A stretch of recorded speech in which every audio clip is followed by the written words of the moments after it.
Assalamualaikum warahmatullahi wabarakatuh. Rahayu, Sagung Dumadi.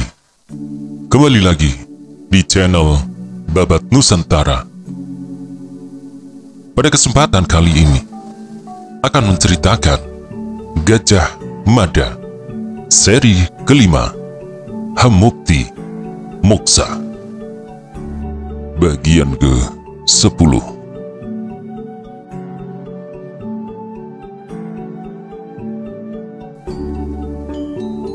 Aku mempunyai sebuah dugaan, tetapi aku tidak yakin di antara orang-orang di kubu penyerbu itu ada beberapa senopati muda. Aku mencurigai kehadiran senopati Dyah Birawa di sana. Kulihat Dyah Birawa paling bersemangat berteriak. Kurasa ia perlu dicermati.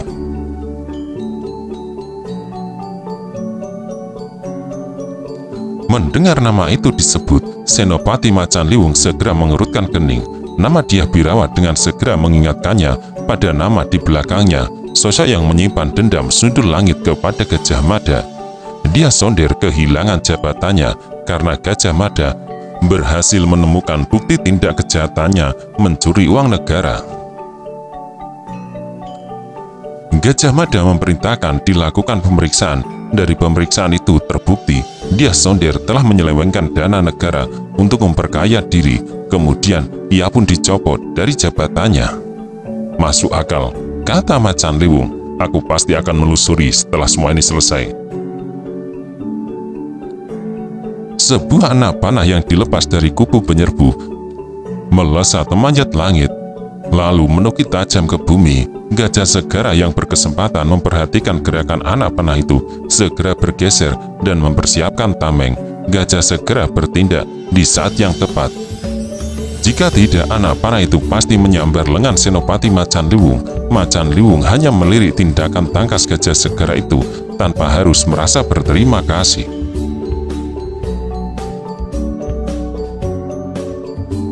Namun, Macan Liwung menyediakan sebuah umpatan untuk anak panah berikutnya yang nyaris mengenai kepalanya.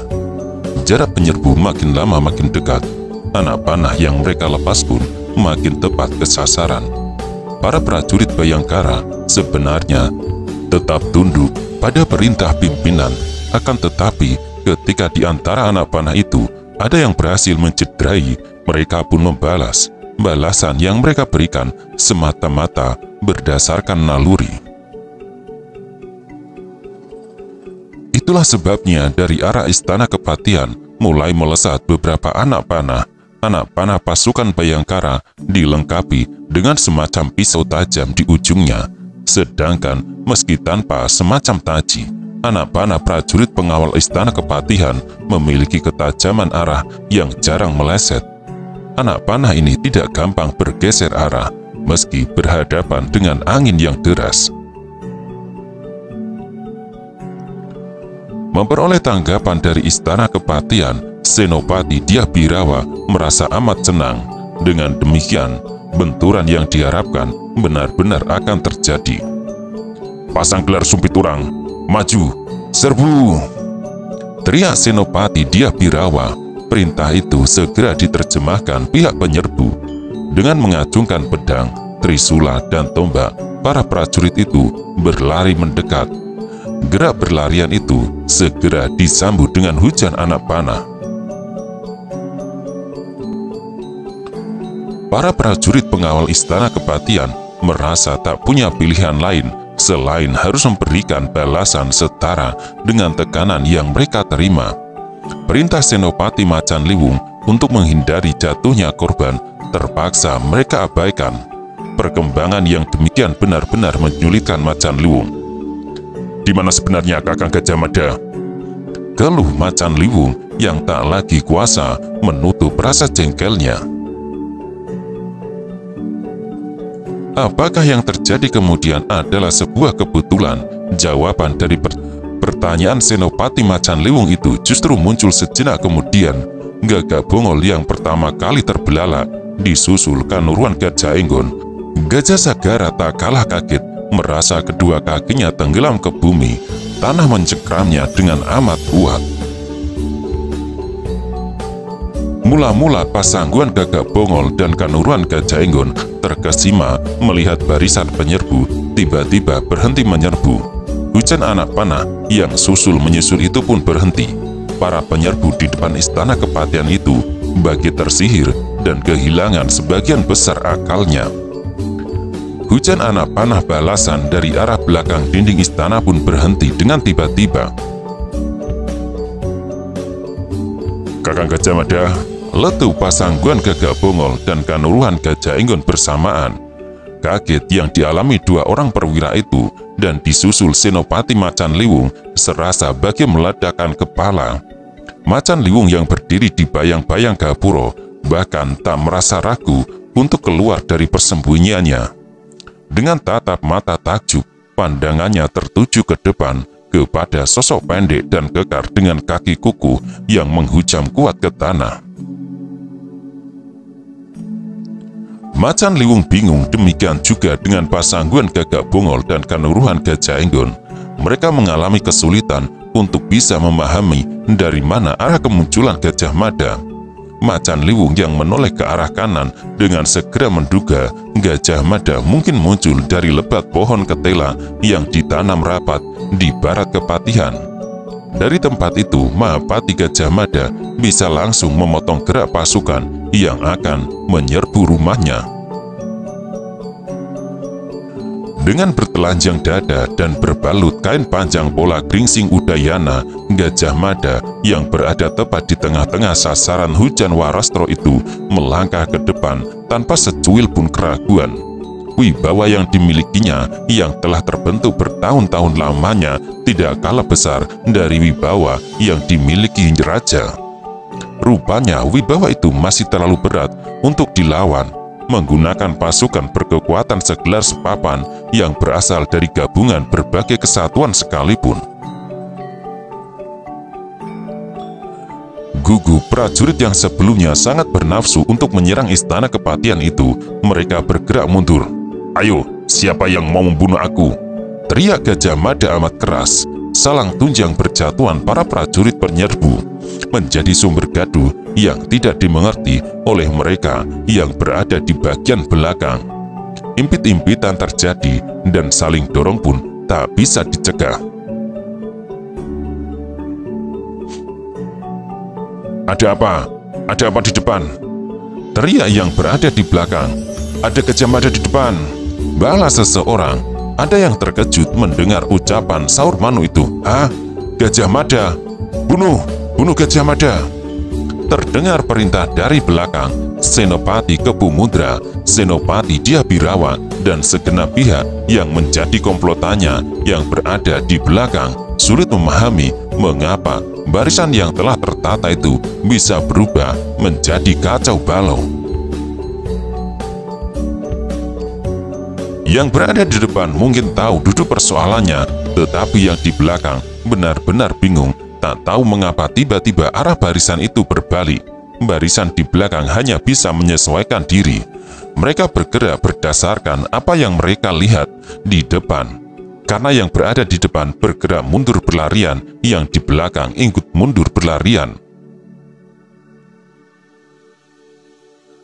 Melihat perkembangan keadaan yang mendadak berubah arah itu, Senopati Kebumudra dan Diabirawa berusaha mengendalikan. "Semua tenang, jangan balik arah, bunuh Gajah Mada," teriak Kebumudra. "Jangan mundur, ayo maju." Diabirawa menimpali, namun tekanan dari para prajurit di barisan depan yang melakukan gerak balik arah itu terlampau besar, mirip sungai yang mendadak dilewati banjir bandang. Bahkan Diabirawa terjatuh ketika desakan itu menerjangnya. "Siapa yang akan membunuhku?" teriakan lantang itu terdengar sekali. Gajah Mada maju selangkah lagi, matanya melotot menahan amarah yang nyaris menjebol jantung dan merobek dadanya. Selangkah ia maju selalu mengakibatkan kekacauan. Jatuh bangun para penyerbu yang mendadak disergap naluri untuk menyelamatkan diri itu. Tidak jelas bagaimana ketakutan itu bisa muncul dan terbentuk di benak mereka.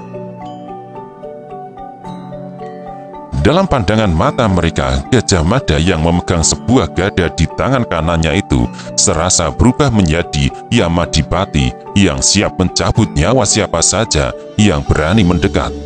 Meski sedikit pendek, Gajah Mada memang memiliki tubuh yang berkekuatan besar.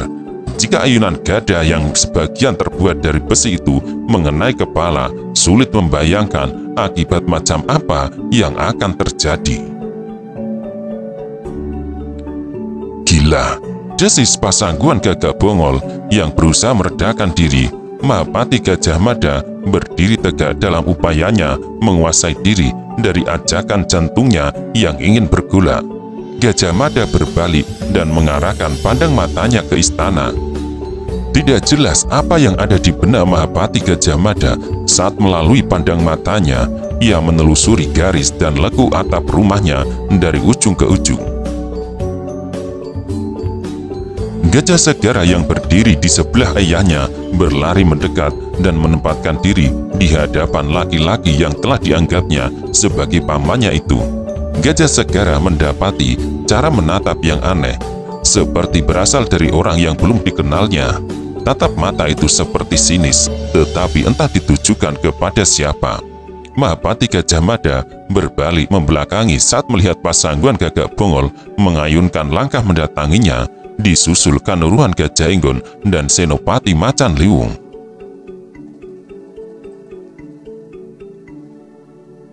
Dari bahasa wajahnya terlihat Mahapati Gajah Mada tidak berminat bertemu dengan orang-orang itu. Gajah Mada tak perlu menimbang untuk mengayunkan langkah.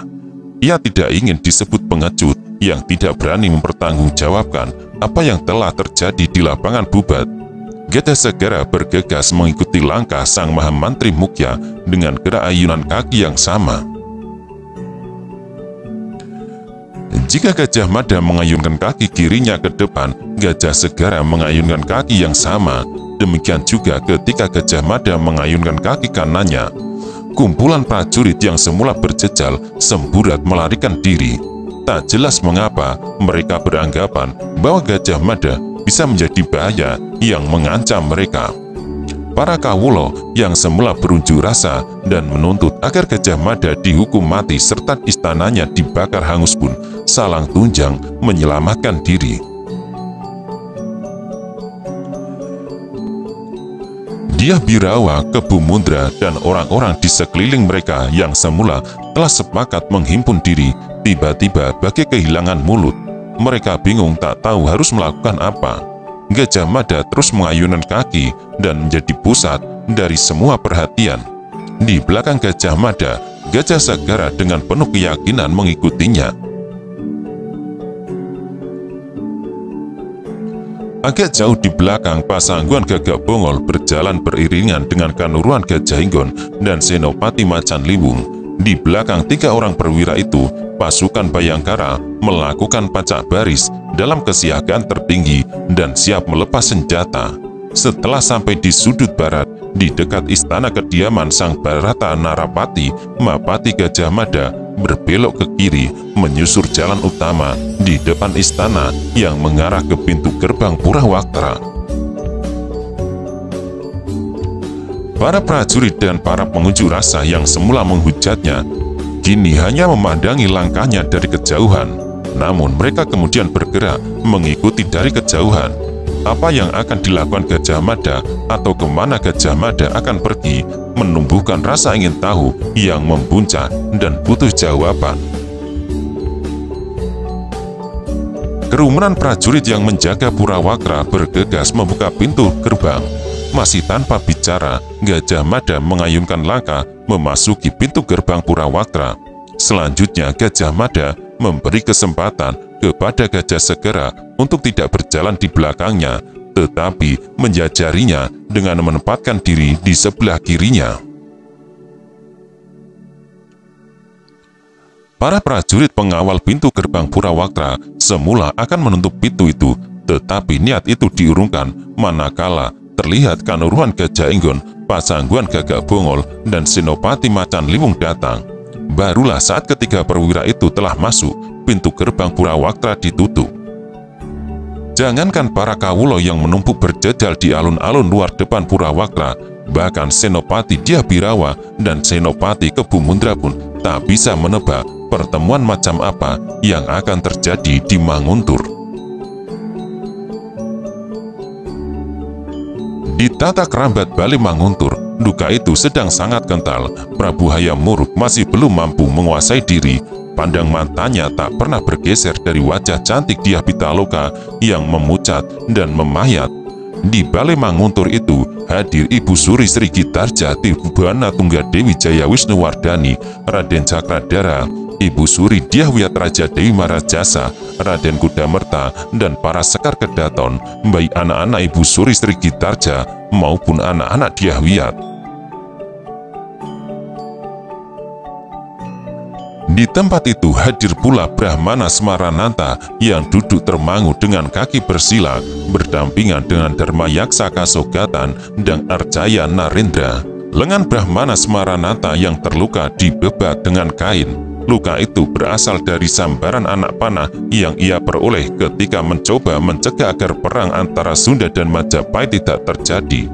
Dan Arjaya Narendra pun tidak bisa bergerak leluasa karena luka akibat serempetan anak panah menyilang di punggungnya. Namun tidak seorang pun yang hadir di tempat itu yang bisa mengurangi benang yang sedang saling melilit kusut. Tak ada yang tahu bagaimana cara memecah hening yang begitu pekat. Kehadiran Gajah Mada yang didampingi Gajah Segara menyebabkan udara di tata kerambat menjadi semakin panas. Raden Cakradara menyentuh lengan istrinya, menyebabkan Sri Gitarja menoleh. Dengan isyarat pandang matanya, Raden Cakradara mewartakan kedatangan Gajah Mada. Sri Gitarja yang sedang amat kecewa hanya bisa menahan sesak melihat Gajah Mada menaiki tangga Manguntur. Semua orang menoleh. Dyah Wiyat mengamati, Kudamerta mengawasi, dan para sekar kedaton memandang Gajah Mada dengan tatapan mata aneh, menjadikan Mahapati Gajah Mada seolah makhluk aneh, makhluk yang belum pernah dikenal. Sangat hening balairung itu. Kehadiran Mahamantri Mukhya Rakyat Mahapati Gajah Mada malah memberi sumbangan yang amat banyak yang menyebabkan suasana kelam itu bertambah kelam. Tak ada yang berbicara ketika Gajah Mada menempatkan diri duduk bersila tepat di belakang Prabu Hayam Wuruk, dan bagi yang memiliki indera keenam, Prabu Hayam Wuruk yang menunduk sambil memejamkan mata itu mendadak menengadah. Berlahan Prabu Hayam Wuruk menoleh ke arah belakangnya.